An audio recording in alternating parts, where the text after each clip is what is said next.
Therapy taught me to learn who I wanted to be without being told who I was supposed to be. So many of us live in families or exist in families where the expectations are so rigid that if you ask for any kind of fluidity or flexibility, you're asking for too much, or you need too much, or you're being disrespectful, or you're being rude. And that only creates more isolation for the individual who feels like they have this community, but they can't actually rely on this community, or they have these problems, but they can't actually seek the help they need for these problems. Therapy is the only space where we have private, confidential relationship where we can take up as much space as we want. We can talk about things that won't get back to our family or our parents or our communities, where we can share some of our biggest and deepest fears and beliefs and concerns. And that's how therapy has been viewed for so many of us. Reaching out for any kind of support. You don't need to go through something traumatic to go to therapy and get something out of therapy. I kind of want to get a little glimpse into what really started you into writing in general. Writing has been my outlet for processing literally everything for my whole life. I have journals upon journals of being like from when I was a little kid to middle school to high school. And then I am a former journalist. So I worked in media actually for about 7 years. And I wrote a little bit, but I mostly edited people's personal stories and essays. So when I decided to become a therapist and totally pivot careers and start a second career 5 years ago, I decided to start Brown Girl Therapy because I was going through my own professional identity crisis. I was marrying a white American man, first in my family to marry outside of race, religion, and culture. Woohoo! Yeah, and I was going through my own bicultural identity crisis because of that. I had just turned 30, so there was just a lot happening for me that I was like, I can't be alone in feeling some of these really precise thoughts and feelings and experiences living between cultures. And so I started Brown Girl Therapy as a way to kind of marry my love for narrative storytelling and mental health advocacy, and was able to continue to write in that way despite switching my careers. And funny enough, I practice as a narrative therapist. So I've been taking my storytelling, my like inclination towards storytelling and writing and using it even in my work in a therapeutic way with clients. And through building Brown Girl Therapy, it became very obvious that I just had more research and more things to say than I could possibly condense into a tweet or an Instagram post. And I just started accumulating all of these ideas and feelings and thoughts and research and notes. You know, I've been doing this for 5 years as a clinician, as a mental health professional, as a writer, as a researcher, as a community founder. And it just became time. It was time. I was approached for a book and I was like, this is it. This is the time for me to write the book I desperately have wanted, use my, inclination toward writing to process my own stories, but also not gatekeep the stories of our community, even though there's very limited research and formal forms of research that I could have turned to. I needed to use the community, and I turned to polls. I turned to reaching out to people. I used my client stories. I used the workshops I've done. And I think everything went into the order it needed to go in for the book to happen the way it did. The book would have been totally different if I wrote it 5 years ago. Totally. And really kind of, giving people a place. I feel like you've become this way shower for anybody that's brown in the diaspora, really giving people permission to heal and to really start to kind of take their stories and perhaps maybe start to have a different lens, perspective, understanding. And I have it here in front of me. It's quite the Bible. It's a thick book. It's a thick book. And I could not put it down. Oh, thank you. That's so nice to hear. Well, it's true. I mean, I go through a lot of books and I'm like, yes, everything 150% resonates. And I'm like, yep, I wish I had that growing up.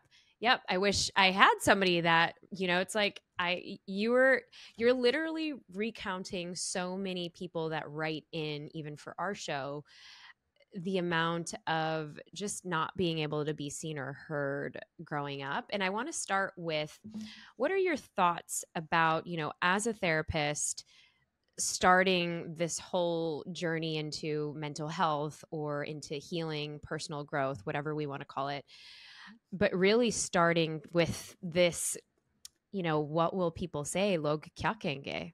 Which is kind of our plight growing up with parents coming from immigrant cultures. Yeah, I chose that title very deliberately and intentionally. It's not So good. only a very common saying in the South Asian community, but as I was building Brown Girl Therapy, which I thought was going to be for the South Asian community, it expanded very quickly. I polled the community several years ago, and there's over 100 countries represented. It became very clear as I shared maybe personal anecdotes and stories that were very specific to my experience as a daughter of Indian immigrants, that these experiences were shared across ethnicities, races, backgrounds.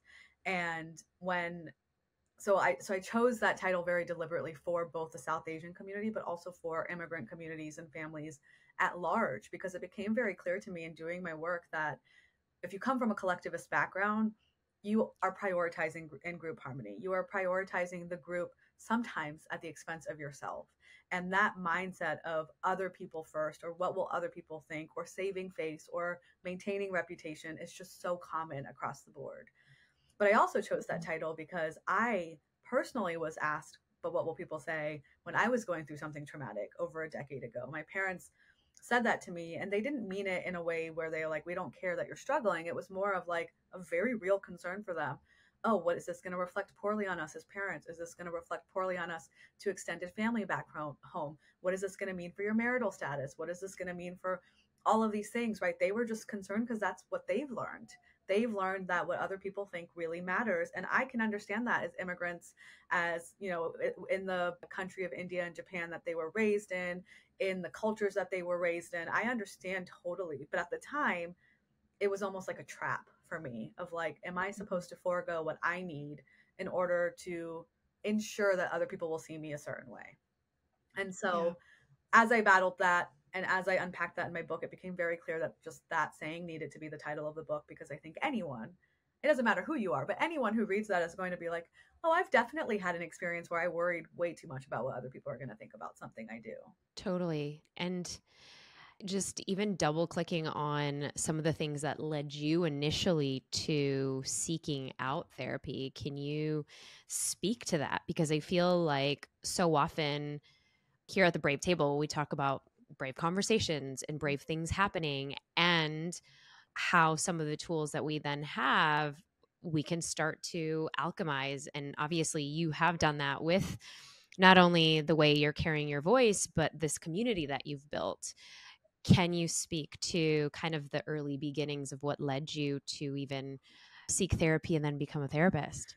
I sought therapy initially because of something traumatic that I experienced. It wasn't, I totally encourage everyone to seek out therapy for different reasons. You don't need to go through something traumatic to go to therapy and get something out of therapy. But that was just my experience. I sought therapy at a time where there weren't many resources, right? Instagram was more about sepia tone photos, not like education or awareness or community in the same way it is now. And for me, it was very much a solution to a problem that I was having. And I Mm-hmm. know that that's how a lot of people in elder generations see therapy, view therapy, and why it's so stigmatized. But as I went through my therapy journey, which I also was only able to really start with physical distance from my family, with financial independence, with more of the self agency and control over seeking that support and doing it in confidence, it was through that work that I realized how life changing it was for me. I don't know who I would be without therapy. I don't think therapy is the only tool for healing, but I don't know who I would be without it. I think therapy is something that I needed to rely on in order to build a sense of self for myself. And I Mm-hmm. feel like that's really the crux of it. Is I was living in my parents' house for so long, much longer than a lot of people do. I was there through my 20s, early 20s. And it was only through learning to learning who I therapy taught me to learn who I wanted to be without being told who I was supposed to be. And I really think that that's where I got to do that work, because therapy for so many of us is the only space where we have private, confidential relationship where we can take up as much space as we want. We can talk about things that won't be get back to our family or our parents or our communities, where we can share some of our biggest and deepest fears and beliefs and concerns.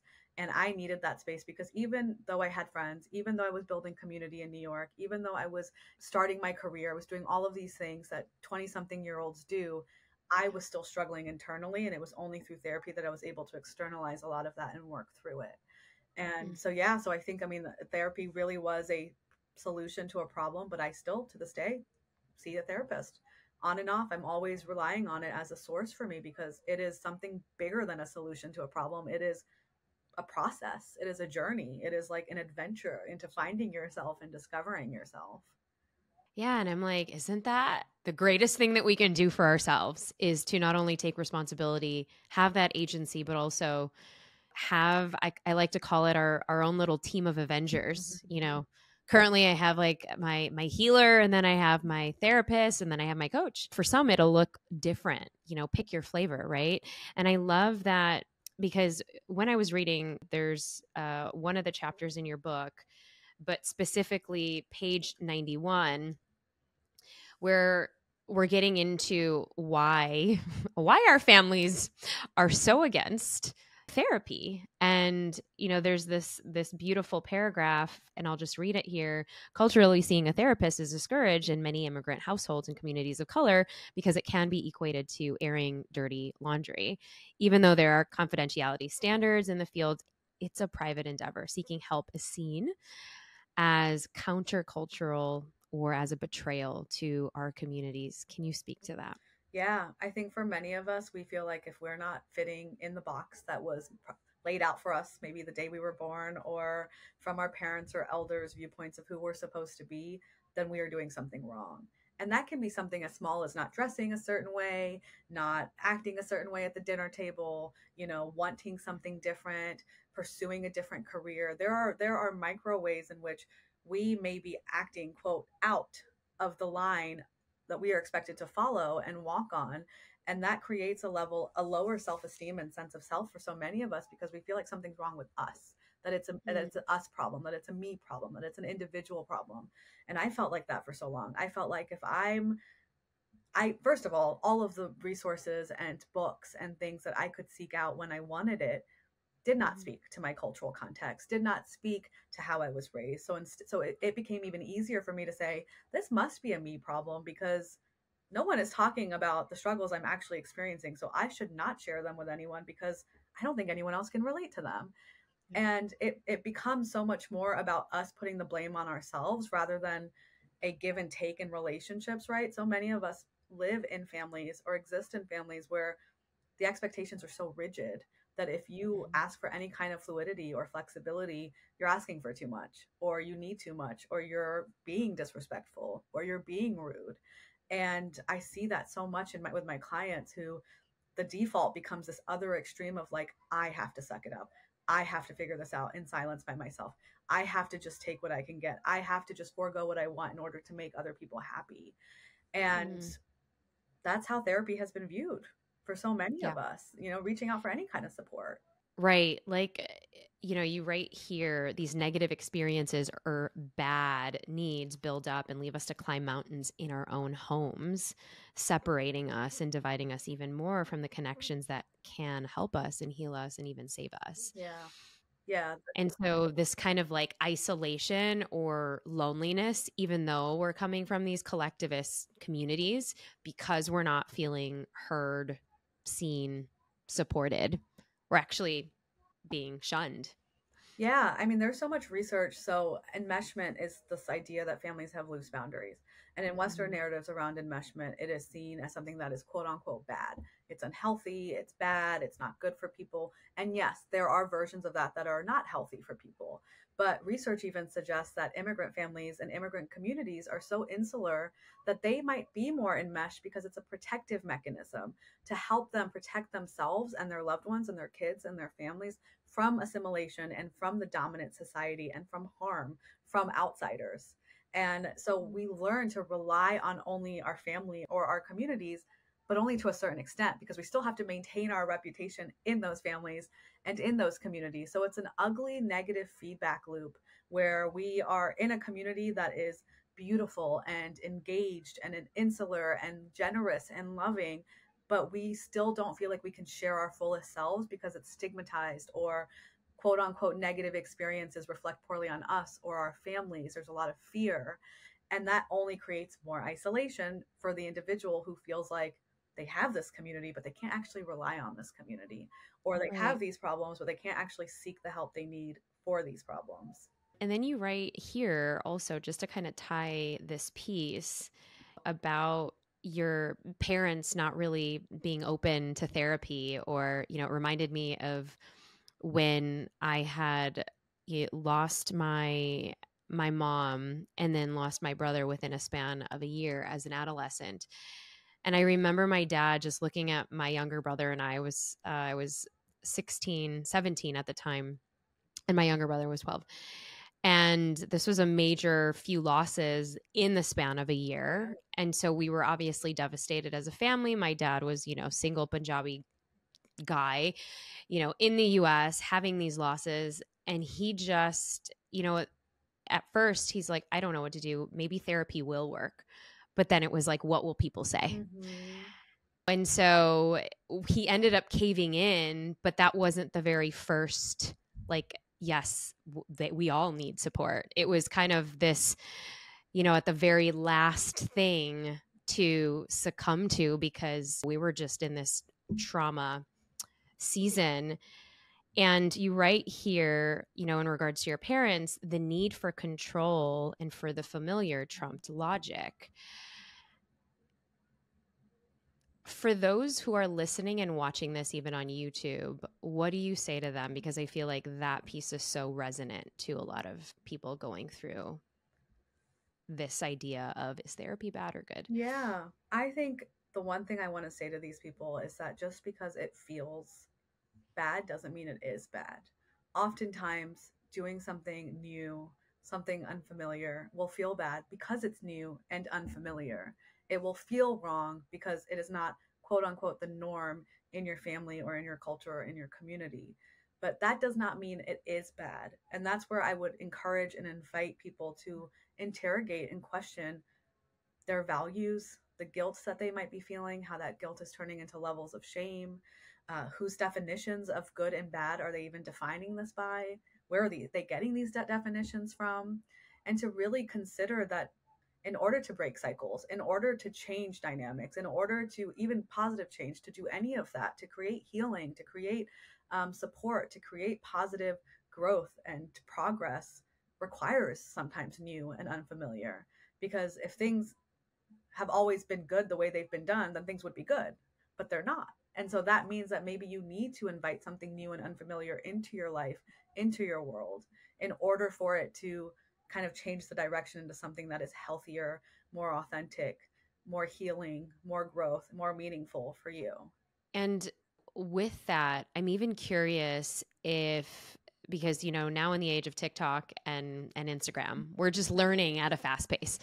We had you know, the brain coach Noel on not too long ago, and we were kind of just distilling some of the differences that the kind of Western therapists would share versus perhaps anybody of color that's going through issues with their parents. Mm-hmm. And you know, there was, I think I was watching, maybe it was like a comedy special, maybe it was Hassan Minhaj, and he was kind of talking about how he has to call his mom, and it's like a thing. Mm-hmm. And you know, how he was talking to his white therapist, and you know, his white therapist was saying, well, you need better boundaries. And he was like, well, actually, you don't understand, or how many brown, you know, clients do you actually have? Like, this is the thing, we Mm-hmm. have to call our parents. So can you speak to, I know you said a little bit about enmeshment and how it's very viewed as kind of the antichrist in the West.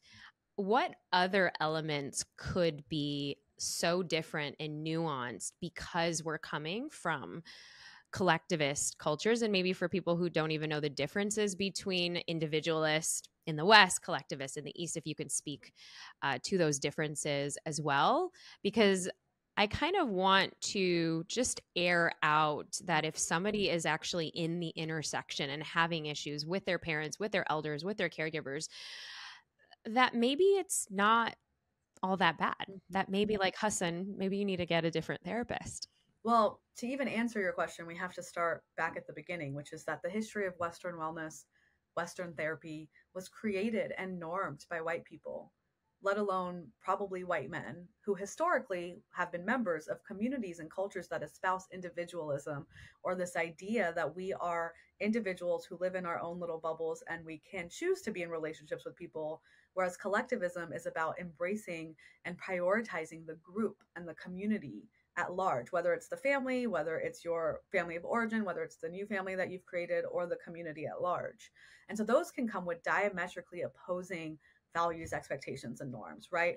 On one culture, you might be encouraged to take care of yourself at the expense of other people that you care about. Whereas in another culture, you might be encouraged to take care of other people at the expense of yourself.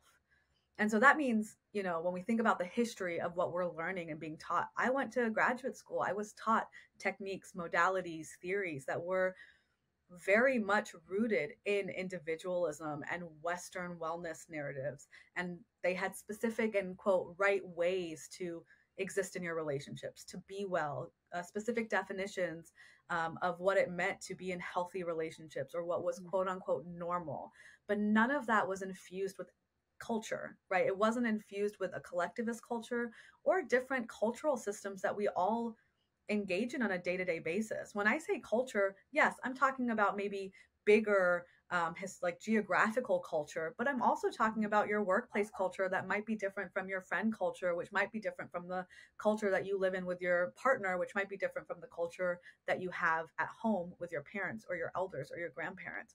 We all have cultural subsystems that we move in and out of on a day-to-day basis, both macro systems of culture and micro systems of culture. Mm. And so if we think about how it's impossible for us to have one definition of what it means to be respectful when your different subcultures might define that very differently.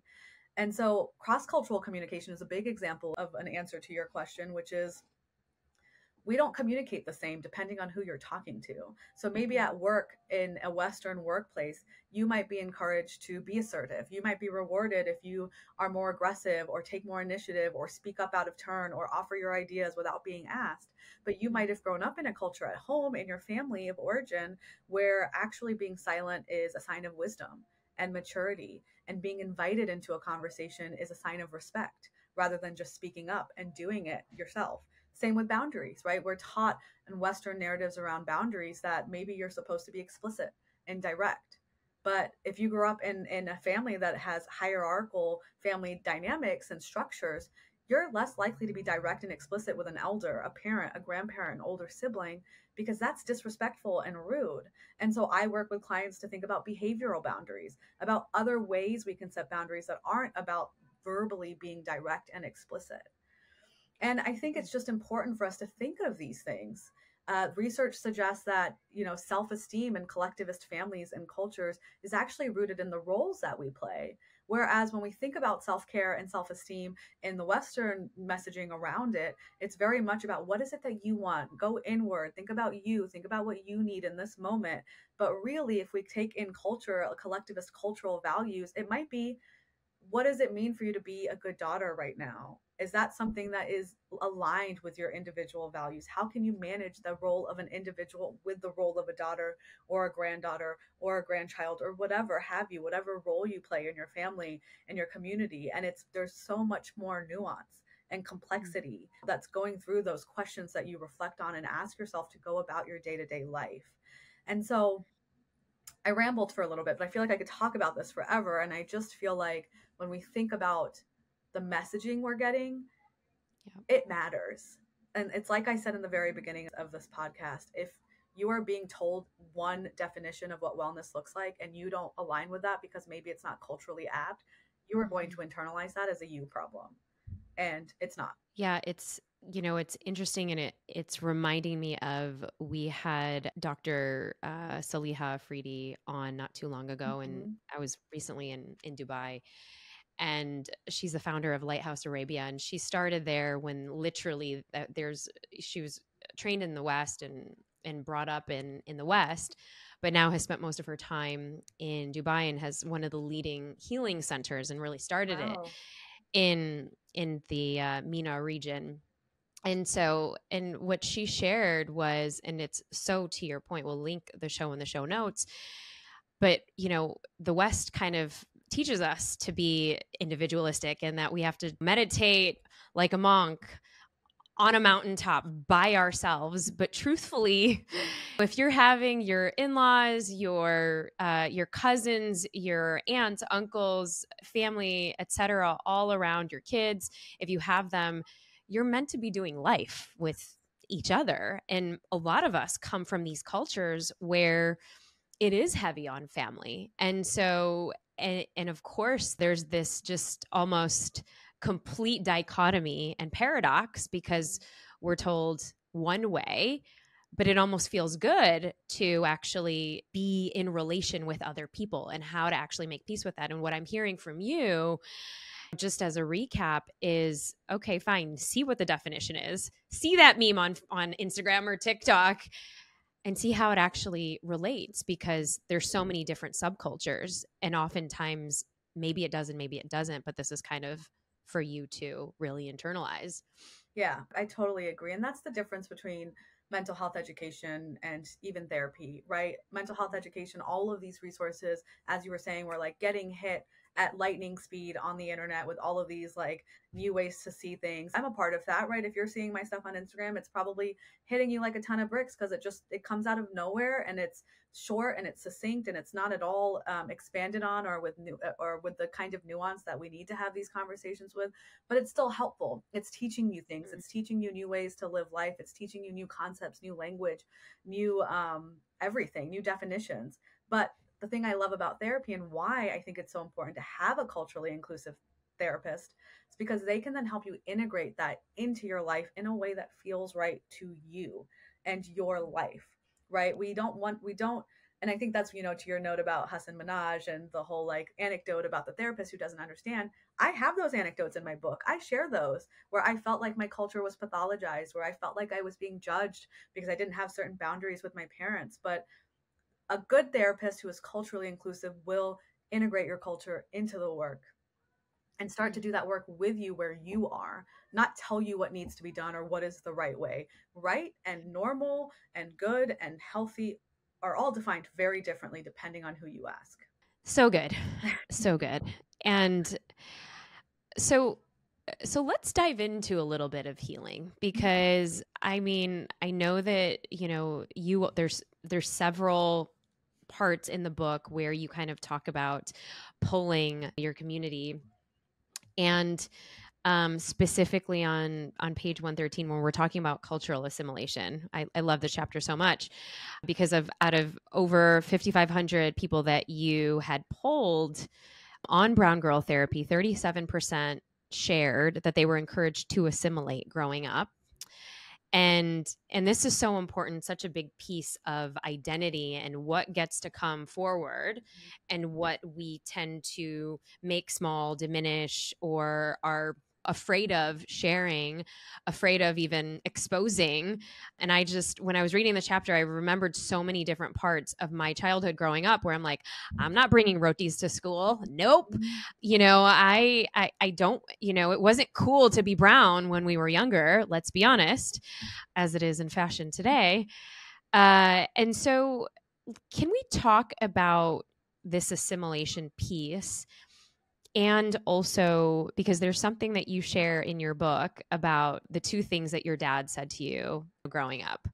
And please share it with us, because I thought that was so fitting. And how do we then make peace with bringing parts of our culture along? And when do we fit in? Is it okay to fit in? When do we just be unapologetic and just kind of own our own unique flag? I like to say freak flag, but I love it. and how do we kind of unpack those things? I think it's really important for anyone trying to bring up these brave conversations with the people that they love in their lives. Yeah. I have so many thoughts that are running through my head, so I'm going to try to remember them all. And if I don't answer one of those questions, please ask them again because I have so much to say. But we are all, as children of immigrants, as people of color, we are navigating multiple different expectations and norms, depending, again, as I said, the system that you're kind of living in, right? Whether it's the relationships you have, workplace, et cetera, that I mentioned. And I think Mhm. acculturation, this process of actually adapting to a new dominant society culture and what you're going to absorb and internalize, what you're going to prioritize there versus what you're bringing with you from a heritage culture, whether that's one that's passed down to you from your parents or as an immigrant, one that you left behind. And I think that process is ongoing all the time for all of us, always. And I think maybe you and I grew up in a time where there was less remote enculturation happening, where we might have had less resources to family abroad or Bollywood movies or whatever it is, right? We just had less access to it because of technology, because of communication Mhm. applications, because of all of that. And I think what I have viewed for people of our generation is that our immigrant parents had a lot more fear of cultural erasure, a lot more fear of, Mhm.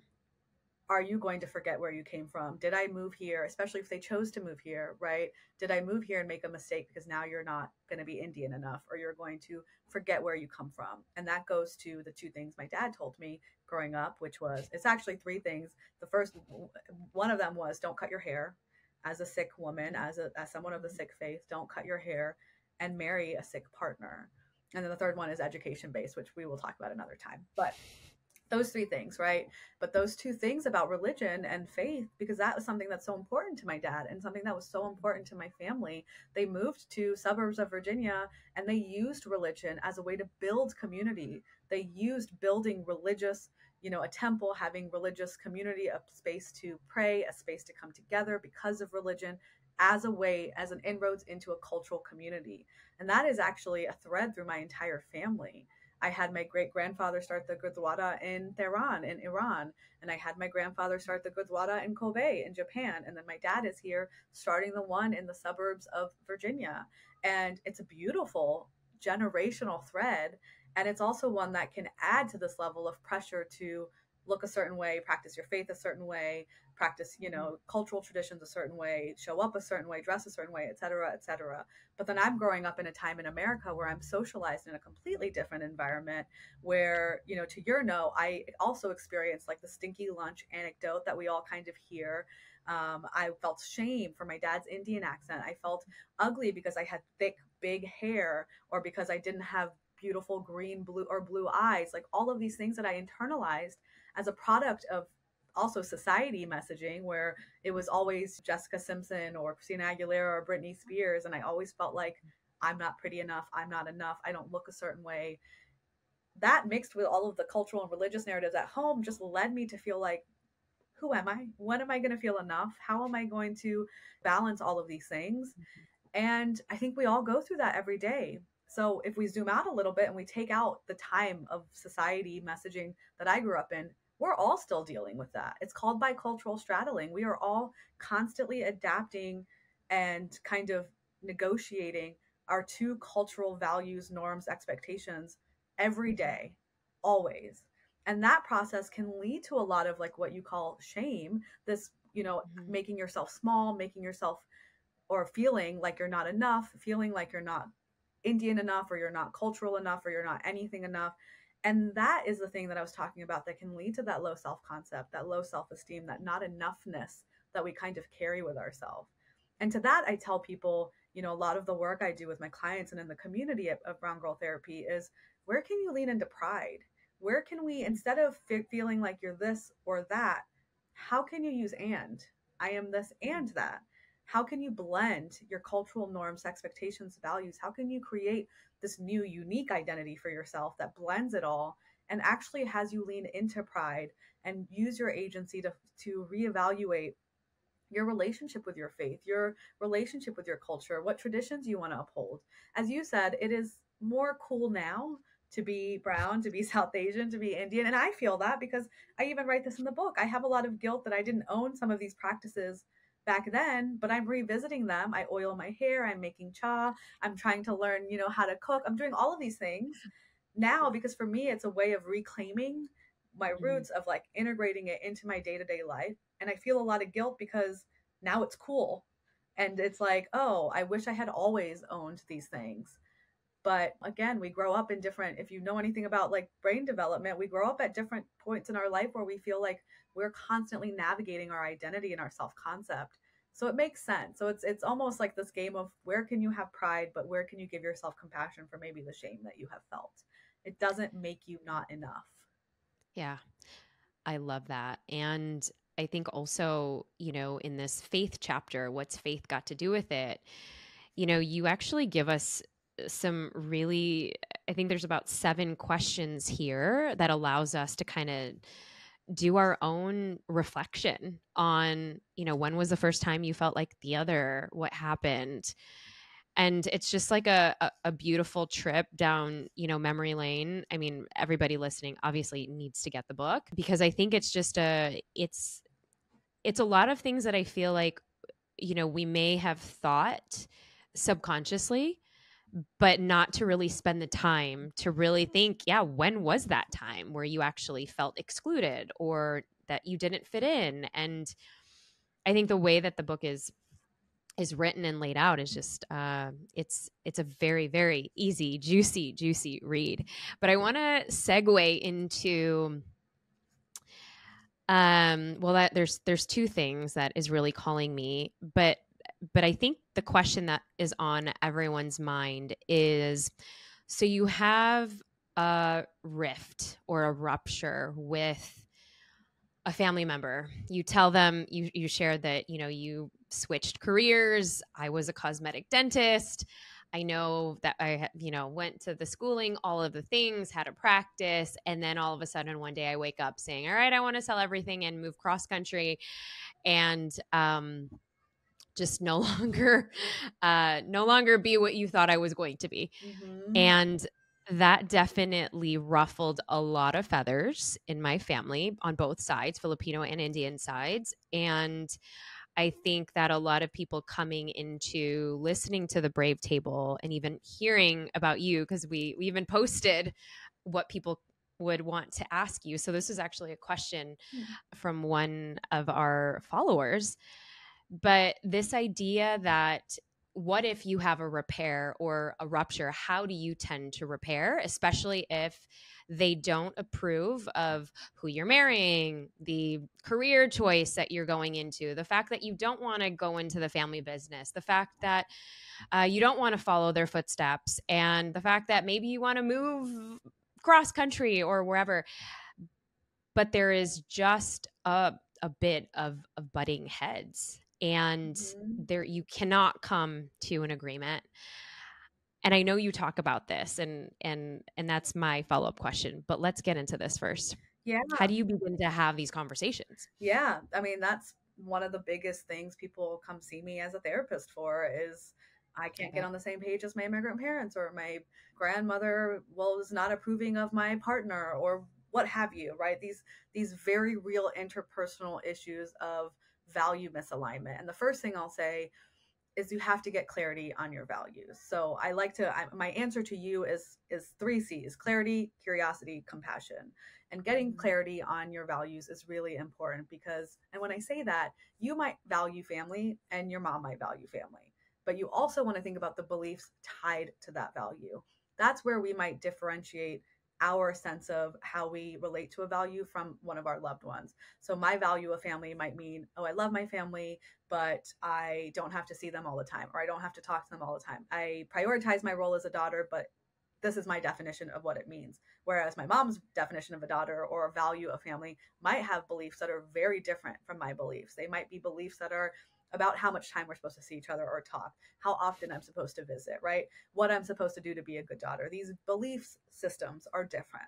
So it's not just about values, it's also the beliefs tied to those values, and getting clarity there a little bit. One of the exercises I do with clients is actually listing, what do you think your mom's 3 top values are? What about your other parent?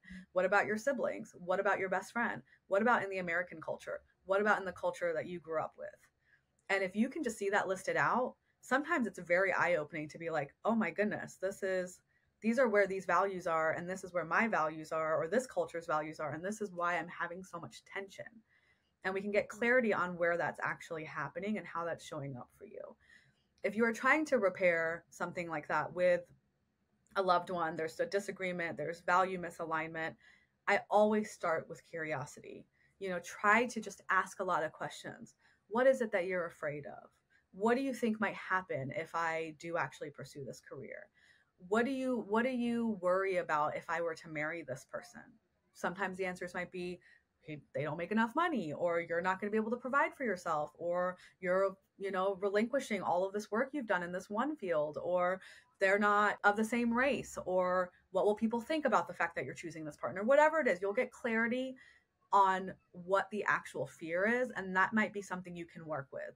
Often, at least in some of the work I do with my clients, there is something there to work with. Sometimes it's a fear of cultural erasure, sometimes it's a very real fear of a lack of security, and you can approach that in a very logical, rational way. Hey, here's how much I would actually make, or here's things that I can actually give you to ease those fears and help you get on board with this. Mm.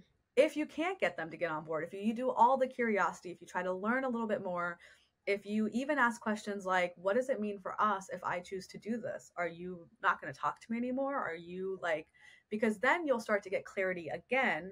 We go back to clarity on what they're willing to actually do. Sometimes I have to ask my clients, are you reinforcing a story about your loved one without even letting them surprise you or show up differently?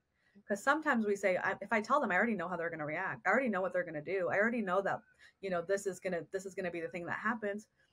Maybe, but what if it doesn't? If you're not giving them a chance to show up, and you're not handling it in a way where you allow them to meet you where you might need them to meet you, then you're already reinforcing a story that they're just rigid people who don't love you and who aren't going to change or learn to change. And I feel like that is something that I often have to do with clients. Uh, And then compassion, right? We have to have compassion for where our loved ones are coming from and for what they are not willing to do. And that goes again, once again, back to clarity, where then you get clarity on what you are going to get. Maybe, and this is the really hard part, maybe the clarity you get is they're never going to get on board with this. I have to choose now. Is this something that I still want to do? Am I willing to risk potentially them not wanting to have this kind of relationship with me because I'm doing something that they disagree with? mm-hmm. That is a choice. When I told my parents to meet my now husband of 5 years, I had told them very, very frankly, I said, I want you to meet him. And if you can think of any reason why I shouldn't be with him other than his race and his religion, I will listen to you. And I will not choose to marry this person without your support, because that is very important to me. But I also want you to know that if you choose not to support this for reasons that aren't like a personality thing or something that's a very real, valid reason, that could be harmful to me other than the superficial things, I may not choose to marry him, but I may be unhappy for the rest of my life because of a decision to maintain this relationship with you. And I think that really sunk in for my dad, at least, where he was like, okay, you're invited. Basically, I was inviting him in to have a very active decision in my choices. And I think he understood that I was willing to forego my happiness because of it. And I think as a parent who loved me, he was in a place where he was willing to say, I love you too much for you to do something that won't make you happy. This scares me. I will meet him. I cannot give you more than that right now. And that's as far as we got. But we ended up taking these baby steps however long it took. And they eventually got on board. And now my dad and my husband have their own text threads. They like drink cha together and watch sports and are like have their own little bromance. And it's very cute. It's not So easy cute. though, right? Like you hear these stories and you're like, okay, good for you, but what about me? But I want to tell whoever's listening or watching to this, it's not easy. Mm-hmm. Repairing a relationship when someone else maybe is willing to only do 10% of the work and you have to do 90% of the work, it's incredibly tough. Yeah. And well, what is your take on, and by the way, your photos of your dad and your husband is so cute, like sitting and watching TV together. I'm They're like, really ah. cute. And I mean, that's kind of, that is what can happen. And I even want to point out, just somebody from like the outside, as you're sharing this, you had to get uncomfortable. You did lay out some boundaries, but also what your value system was. And your first value is, hey, you matter to me no matter what. But and Yeah. it's a yes and I really want you to meet him, which I think, a lot of times when we are trying to have these brave conversations, it's often met with a lot of emotions and a lot of feelings and a lot of yelling and a lot of just stuff that could be layers and layers and layers and layers and decades of stuff that has been shoved under the rug. And I know that on page the feelings chapter, my favorite chapter of your book, the feelings chapter, what and why do our families, why do they have these defense mechanisms against feeling? It's a good question, and that is chapter 5, I believe, for anyone listening. So good. It So was good. actually one of my favorite chapters too, so I appreciate you saying that. I think, and a lot of this is based off of anecdotes and theory, right? There is no explicit empirical research on this because sadly research takes a long time. There are people doing research, but it hasn't necessarily been created by or for us. So a lot of these theories I have in the book are rooted in observations, anecdotes, and stories that have been told to me. But one of But can I just, and I want to stop you there because I love this chapter so much, obviously, because, I'm all about feel your feelings. Mhm. Here we are in this era. But I loved it so much because it really talks about, a lot of the things that we've probably sensed as kids growing up. And then you're kind of looking back at your parents and you're like, oh, yeah, I've never really thought about their Yeah, own experience it. maturity and their experiences and their emotional maturity. And you hear a lot about navigating narcissism and narcissistic parents and things Mhm. like that, but again it goes back to the maturity piece. So It does. It definitely does. Yeah, I mean, my both my grandmothers got married at 16. When I wow. was 16, I was not I couldn't imagine being married and then subsequently, very quickly having kids after that. Our brains don't even fully develop until we're 25. And so if you think about your parents who might have gotten married at a really young age, had kids at a really young age. I'm 35. By the time my mom was 35, she had 3 kids all above the age of 5. Like I can't even imagine that level of sacrifice and compromise and fear and anxiety. On top of that, my mom moved from Japan to India with her in-laws, to India, to London, to the UK with my parents and siblings, to the US to have me. And I'm like, all of those starting overs, new cultural contexts, new dominant societies, new everything, while also leaving behind your family, while also not being of an age where your brain is even fully developed. Of course, they're going to understand emotions, be taught how to handle emotions very differently than we are in a day and age where we kind of have these resources and opportunities at our fingertips. And so when I think back, even now, when I engage with my parents, I sometimes have to do the work for them to reflect the feeling. I have to sometimes be like, sounds like you're really scared, or that must have been really stressful, or that sounds really exciting. I have to use emotion words to kind of reflect it to them, to say it's okay for you to have these feelings, because all feelings, not just negative, quote unquote negative feelings, but all feelings feel really inaccessible to my parents. They're too happy, Mhm. they feel embarrassed. They're too sad, they feel embarrassed. It's like it's all kind of blurred because they've never been taught to process, to feel, to move through these emotions. And that is just something that is rooted in their experiences as kids and my grandparents' parenting styles, but it's generational. And I know it's not just cultural. I think this is just a generational thing across cultures, across everyone's experiences, no matter where you come from. And so defense mechanisms are the way that we all engage in avoiding our emotions, whether it's getting defensive, whether it's relying on stoicism, which is a big immigrant parent kind of trait of, just power through, don't think about it. It is a survival mechanism. It is something that can be seen as a strength in sometimes, but can also then hurt us and enforce disconnection between loved ones. But then you Mhm. see it happening with immigrant kids too, who rationalize and justify and intellectualize and also avoid their emotions because maybe they were raised in an environment by these parents who don't have access to their emotions. And so we have to teach ourselves emotions alone, or through therapy, or through healing, or through other modes of wellness and growth. But then the only thing that does is that almost pulls us further away from our parents, because now we have this rich language and internal emotional worlds that we have access to that our parents still don't have access to. And it makes it Yeah. that much more complicated to talk about emotions with each other, but oftentimes it's the person who has access to the internal world who has to do more of the work. So I hope that answered your question, but I really do think it's rooted in the circumstances they lived through, the parenting Mhm. styles that they experienced and endured, and then all of the other subsequent experiences. Our parents were people before they were our parents.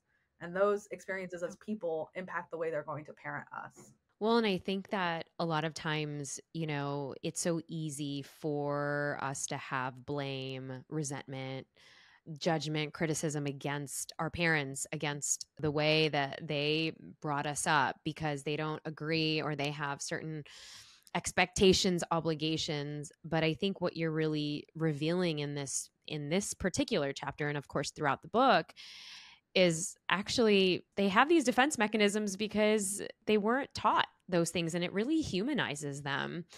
And we have more compassion at the end of the day for them as well. Yeah.